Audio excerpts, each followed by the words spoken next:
యేసు రక్తమే జయం పరిచర్య. ప్రియ రక్షకుడైన యేసుక్రీస్తు నామమున ఈ ఉదయ కాలమున మీ అందరికీ శుభములు కలుగునుగాక. నా సహోదరుల నిమిత్తమును నా సహవాసుల నిమిత్తమును నీకు క్షేమము కలుగునుగాక అని నేనందునని దేవుని వాక్యం సెలవిస్తుంది.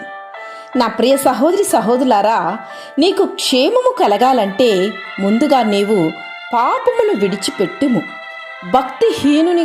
హీనురాలుగా జీవించకుము. నీతి న్యాయములను అనుసరించి జీవించుము.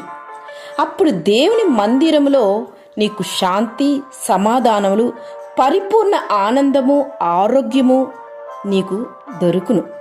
న్యాయమును, అభివృద్ధి మరియు సంరక్షణ అందులో ఉన్నది. కనుక ఇట్టి శ్రేష్టమైన దేవుని ఇంటిని నీవు ప్రేమించుము. ఆయన మందిరములో నివసించుము. తద్వారా దేవుడు ఆధ్యాత్మికంగా, శారీరకంగా నీకు గొప్ప ఆశీర్వాదములను, క్షేమమును కలుగు చేయును. నీ ప్రాకారములో నెమ్మది కలుగునుగాక, నీ నగరులలో క్షేమముండునుగాక అని వాక్యం సెలవిస్తుంది. ఆయన సన్నిధికి భయపడువారు క్షేమముగా నుందురు. దేవుని సన్నిధి అనగా దేవుని వాక్యమును, ఆయన ప్రేమను కోరుకొని నీవు ఇహమందును పరమందును క్షేమంగా ఉందువు అన్న సంగతిని ఎన్నడూ మరువకుము.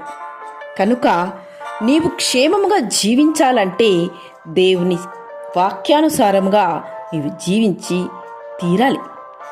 ఆయన దీనులను ఉన్నత స్థలములో నుంచును, దుఃఖపడవారిని క్షేమమునకు లేవనెత్తును.